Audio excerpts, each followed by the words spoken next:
It's like GPS for your life, the Sky Vibe Show. So you found us for a reason, and boy, do we appreciate you. Judy Diamond here, along with Thomas Miller, a professional astrologer, Thomas Miller on the Sky Vibe. I have a question about what some people call the mundane. The collective is everyone, the whole universe. I'm searching out my highest timeline, trying to get to my best self, right? Get ego out of the way. But I'm collecting people around me that are on the same kind of wavelength. How do we, though, as a whole community, collective world, help people that eyes aren't open to this? And is it even worth it? Oh, yes.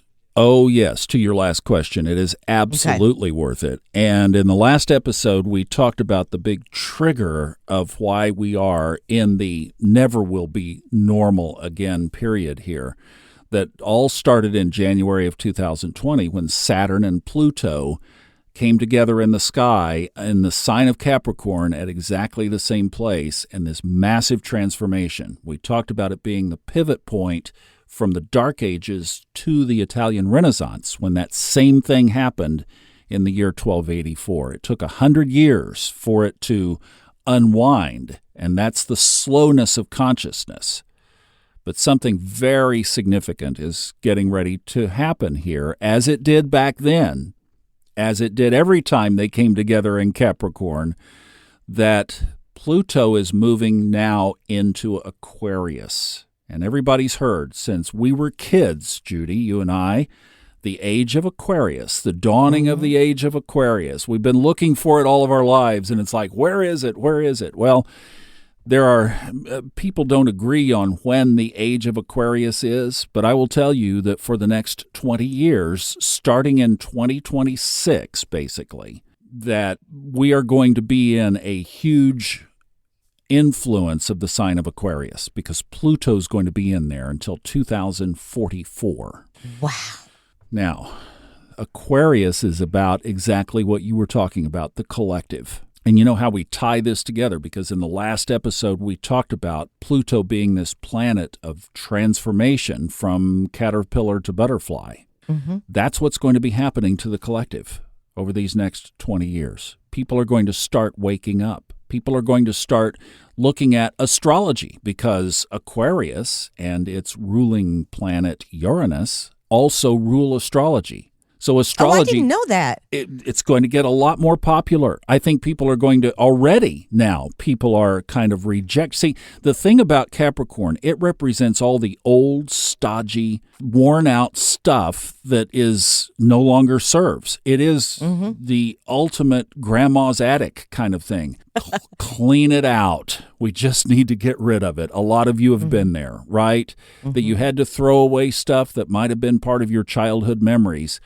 But there are a lot of things in the world today that are going to be shifting because they just don't serve anymore, and yet they're still holding space.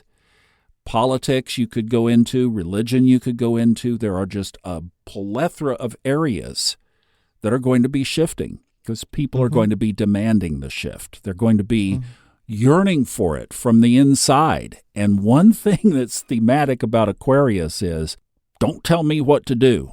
And the interesting thing about Aquarius is they're known, from what I understand, as being incredibly into helping collective, wanting to do good, wanting to see the best and make the best happen.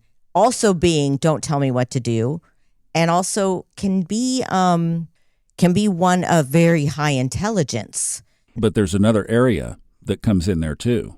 In astrology, I used to have a quarter in my desk drawer. I don't have it in there anymore, but I would hold it up during readings and I would, I'd say, look, are we talking heads or tails? Well, you'd say tails, and I would say, no, heads. It's your perspective on it. But there are opposites. Astrology is wired by geometry, as we talked about in the very first episode here. The opposite of don't tell me what to do is authoritarian control, especially through technology, which Aquarius rules. And AI, hello. Well, but don't we see authoritarian control right now in the universe? It's like you see it everywhere, you know? By tomorrow, you can comment on somebody who has gout. I did this once. I don't have gout. Next thing I know, I just commented on a friend. It wasn't even about gout. I'm getting gout medicine. I go, I don't have gout. What's wild is I'm listening to you through headphones, but I'll bet I get gout ads on the phone. Yes. Well, that's what's funny about it. It can't even hear it. I think what I think, it knows and everything. what I'm hearing through this, and correct me if I'm wrong, is I'm hearing that if you found us, you're obviously you're right there with us, trying to find your way into your best self, your highest self. In order to be a part of helping build the collective up, is to be open and ready for when they come. Oh, yes. And to have the tools. You know, that's part of why we're doing what we're doing, is to say, look, I go back to what we talked about last time. I could tell that something was going to happen. Didn't know it was going to be a pandemic, but okay, wasn't surprised because it was part of the one in 1284. 1347 to 1353 was basically the years of the bubonic plague. We have an opportunity coming to be leaders in this new era, this new dynamic that is going to be in front of us. What could happen between now and then? I mean, look, it was back then 100 years of shaking things up. There was a famine. There was a war. There was a economic catastrophe and a pandemic that was the worst one the world's ever seen. Could all of that, I mean, we've already had the pandemic. What else is in front of us? We don't know. But what we can do is we can steer our own ship with a firm rudder, knowing that what is on the other side of this is going to be so infinitely better that we can encourage people to stay the course and to be looking at this new era, this new realm of spirituality, this new way of relating to our source, our God, the universe, whatever you like to call it, whatever you want to attribute that terminology. We can relate differently. And it's not that old stodgy way of a bunch of rules and thou shouts and all of this stuff. It's going to be a whole new, fresh approach to that source that we all yearn for in our hearts and our souls. And we're going to be relating to everything differently during the next 20 years. It's going to be incredible. It's going to be incredible. We need each other. And I like to call it little soul tribes. And we are very supportive, and it's all about love. I mean, the simplest thing in the world, for some reason, we as humans have a hard time understanding that it's all love. That's all. Simple. All we need is love, as the Beatles would say. In the Bible, of course, in Corinthians, in chapter 13, the great love chapter, it says, if you have all these other spiritual tools, but you don't have love, it says you are nothing.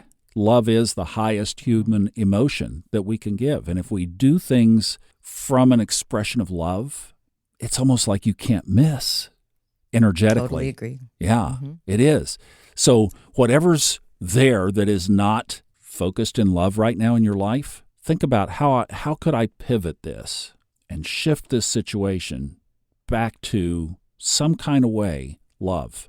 And if you can do that successfully, you'll be on that plane. But that is, and I'll tell you, the reason why this is what we're saying is like, come on and let's be on our A game, is because there's going to be a lot of not love out there. It's going to be very challenging to love in a lot of what's coming to the future. And that's why we have this Sky Vibe, the tools that we can use, and then this group of souls that we hope will be in the millions eventually, join together for that love. And remember, I always say, Thomas, if you take the letters of love backwards, it's evolve. That's right. My favorite thing. And that's perfect. And that's what we're getting ready to do a lot of.